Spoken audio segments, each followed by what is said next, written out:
We're back with 11 to go. I want to take a look at the schedule real But quick. like I said, they might not get on top, but when the playoff comes, are they competitive enough to maybe upset one of the top four?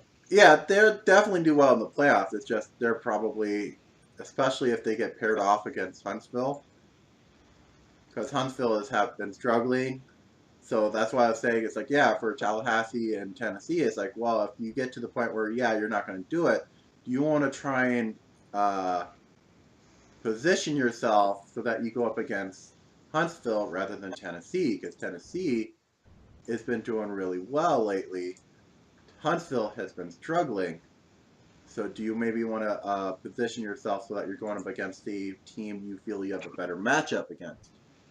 And Pittsburgh's next schedule, 5 games, is Dakota, Las Vegas, Alaska, San Jose, and Biloxi. So Yeah, pretty much they're up against teams that are currently either in the playoffs or fighting for a spot in the playoffs currently. Well, Dakota's out. Biloxi Well, yeah. is except for fighting, so they have.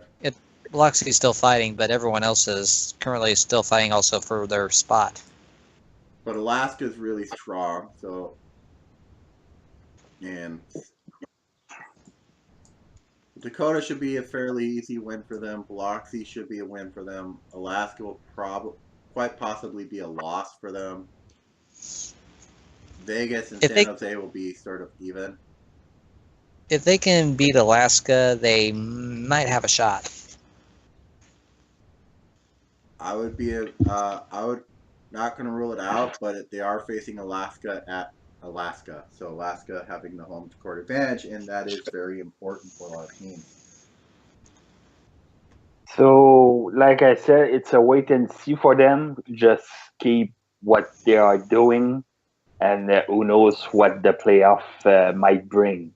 Yeah, and we'll get more into that when we get to that point. Anything else we want to talk about? Oh yeah, free agents. They got Lance Freewell, Randy Catcher, Eric Kajani, Maximilian Pierce, Saga Strom, and Frank Collins. And not to forget Tinker. Tinker also is going to be retiring. Yeah. I think they might want to either a much smaller contract or let Freewell go. Though I think this might be a last hurrah season for Freewell. I might mean, be the last season got for Catcher too, probably. they're going to have a lot of hope because when Tinker, Strong, Aurelia's all retiring, and with the free agents, they're going to have to look for a lot of players to patch their slot. But with Freewell and Catcher going, and those are both really big contracts, they're going to have a lot of cap they can throw around. But what I meant by last hurrah is there is actually a mechanism you can do for older players where you go, oh, hey, they get a massive boost to all their stats for that season, but then after that, it's effectively like adding 5 years to your player age in regards to how much your stats take a hit. So I think this might have been a Lance Freewell last hurrah season where it's like, okay, let's take a big boost, and then, yeah, I'm done after the season. Probably, yeah. So a lot of uncertainty coming for next free agency for the Keystones. I would definitely try and get Johnny back, probably. Hard is still doing really well. Tolliver is still in there. Shirley is still in there for a good long while. So I think they might eventually have to really watch out for cap space because Terrence Tolliver and Shirley are both going to be getting expensive. Yeah, their contracts in 2021 are Tolliver is getting 20 and Shirley is getting 16. Which actually is pretty good, depending on your... Pretty good, I would say. Yeah. They're probably going to be really good, so at that point. Kajani probably is good. He would definitely make a good bench player. So, another question: are we okay with adding Karen for the assessment? And who? Hair? Yeah, let's add hair. Okay. While we wait for Martin. I can add him real quick. Add in the bird. Maybe see if he has any words to say about Pittsburgh also. Oh, Puppy completely left. We lost Puppy, no! Yep! Oh, but you gained a parrot. Yay, we gained a parrot. Anything you want to say about Pittsburgh that we already haven't said?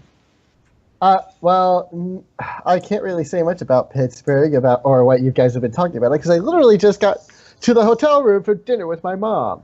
So Okay. thanks. Oh. Yeah. There's the link to the Google Doc we're currently using. All right. Basically, we said they're looking really pretty good. They are very tough to try and take the 4th seed, so it's a matter of, they're really strong. It might be in their best interest to maybe tank a little bit to make sure to get they the go up puppet against back. Huntsville. I'm back. Sorry, I tried. Explosive puppy there. Holy shit balls! I tried to move over to my dining room with my tablet, but the battery drained out again. Okay. Yeah, anyway, so yeah. Yeah. I don't know. Eric Ajani could be a pickup. He definitely has an exceptional defensive rating. I think he might be. Well, Frank Collins is like 77.7 defensive rating. I think he's still like the best defensive rating in the league. But he has. He's also only played like 125. Yeah, no play time. He should be given a little bit more, especially if we get to the point where, like I said, Pittsburgh's like, well, I really want to go against Huntsville. Yeah, there's something like that. Okay.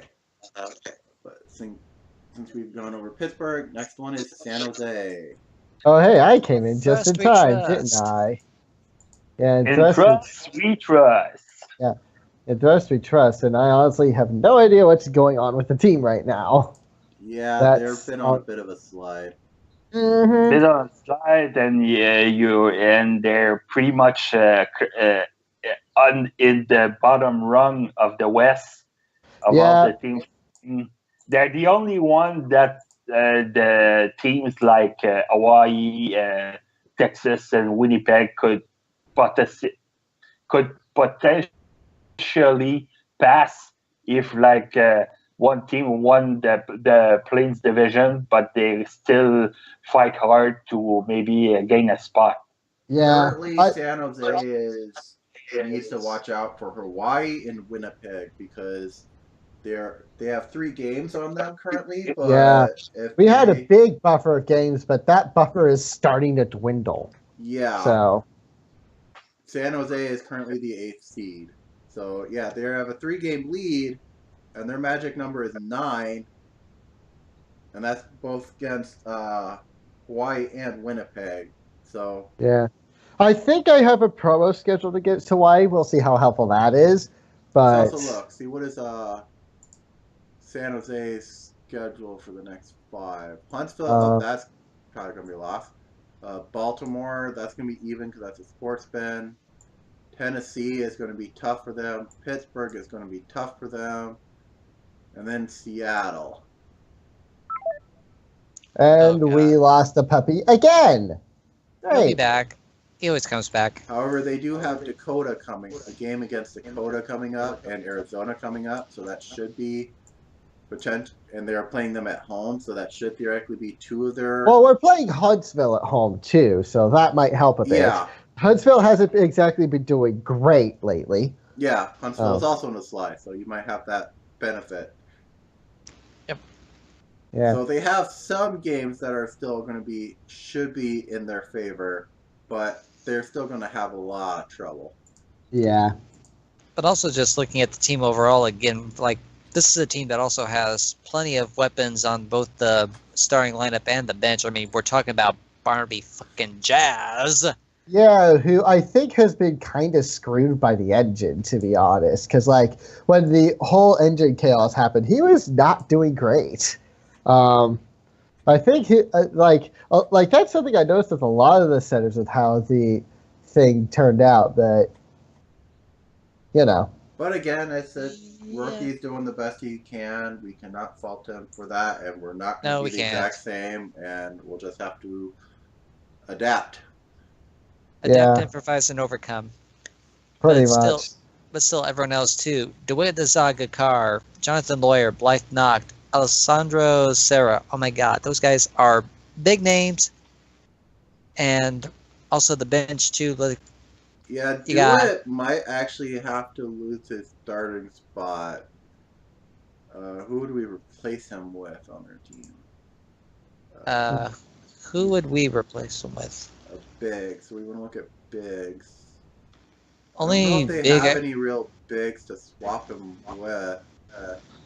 They got Waddy. Wadi's a pure center, from what I Yeah, understand. Wadi's a pure center, same as Mendoza. Barsky is a little bit too much on the short side. Yeah, And she's a pure small forward, not a power forward in any capacity. no, What about Vora? You Laura's know, not doing much better than Dewitt, so Dewitt might be safe in his starting position simply because Yeah. we don't have anyone to swap him, but he might definitely, especially for next season, definitely going to be if I manage at to risk get to losing his starting position next yeah, season. yeah, that is something I've been thinking about for next season. So we'll see what happens with that. If I manage to get San Jose, which we'll see. Yeah, We'll see. same here. And you Uh, got They have 3 people leaving with 25 million in cap to go from, so I definitely see San Jose as being a team that tries to fight for like Lawyer. stinky for fighting for the stinky. Yeah, either fighting for the Stinky Stirls or even Jonathan Lawyer. Oh, we're planning. Oh, my plan is to fight for Lawyer at least, and then I'm just because saying, it's like, yeah, Lawyer is definitely, yeah, you want to pick him up, but San Jose is in a position where they could really throw a lot of money at trying to get Bensing. yeah. Well, we'll see what Oh, happens. Oh God, is it just kind of a brief interjection funny here? Is it bad that I'm actually picturing an actual fight in a courtroom between two teams for Jonathan Lawyer to represent them? Objection! It's like, objection! I want Lawyer to be with me. He's been with us the longest, but we want him too. He's a free agent now. We can have him too, right? And Lawyer's like, I object to all of this. Yeah. The only thing I will say is that I did promise DeWitt a starting line position in my original contract to him. So. Okay, so if he's guaranteed a starter, then he's stuck at starter. Yeah, but you know, there are other things he could do with that. So you know how it is. But he's definitely, there's a lot of power forwards that just eat him up. On the other side, I think Barnaby Jazz just destroys a lot of the centers. Mm-hmm. And when I get to the end, I'm going to do another Google Doc with you guys that, yeah, it'll just show that, yeah, Barnaby Jazz just destroys a lot of the others for matchups. Mm-hmm. Mm-hmm. Yep. He's my big-ass gay sharky, bitches. Yeah. Anything else we want to talk about San Jose? Not really. In Thrust we trust. Yep. Next Oh boy, here we go. Texas. The team has managed to almost do an upset, and like Winnipeg at one point, like a 5-6 game buffer. Well, with the rest of technically, their conference. Yeah, Texas is in the lead.